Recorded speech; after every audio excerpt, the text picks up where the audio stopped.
The new 2012 census migration data shows that for the first time in a while, the young adult population, people 25 to 29, you want to call them millennials, who've been stuck at home now during this whole recession period, are really starting to have a noticeable uptick in their long-distance migration, moving between states. It's the biggest gain in a migration rate for young people in about 15 years.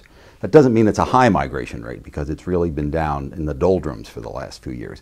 But I see them as being, you know, the duck eyes of the rest of the pattern. They're leading indicators of migration that's going to be coming for the broader population. And I say that because these young people don't have the baggage that older people do. They don't already have a home that's underwater or foreclosed upon, other kinds of financial issues that they have to deal with. They're living in their parents' basements, or they're living with roommates.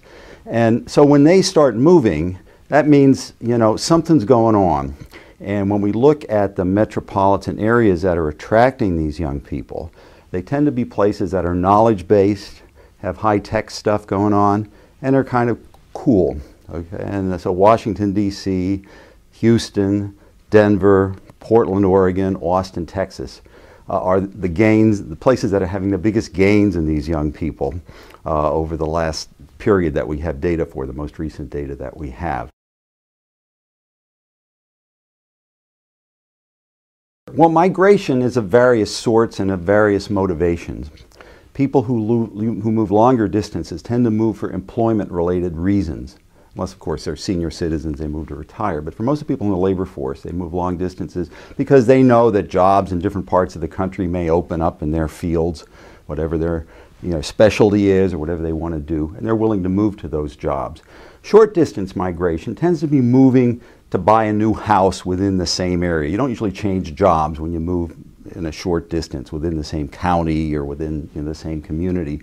And the kinds of factors and determinants of short distance migration are more housing related. So what we see with these new data for 2012 is a continuing really low rate of migration within counties. So that tells us that whatever uptick there is in the housing market has not yet translated to upticks in short distance migration rates. Even for young people, that's still relatively low. So what we really see are kind of two kinds of migration going in different directions. The long distance migration showing a little bit of an uptick with maybe the improvement in the employment situation. The short distance migration staying low, suggesting that the housing market hasn't gotten good enough to get people to move from house to house or place to place. And when we look at the new numbers for 2012, for all kinds of movement, 12% of Americans move anywhere. And that's a little bit higher than the 11.6% in 2011. But that 2011 rate was the lowest since the end of World War II. So we're moving upward in migration, largely being driven by young people moving across state lines.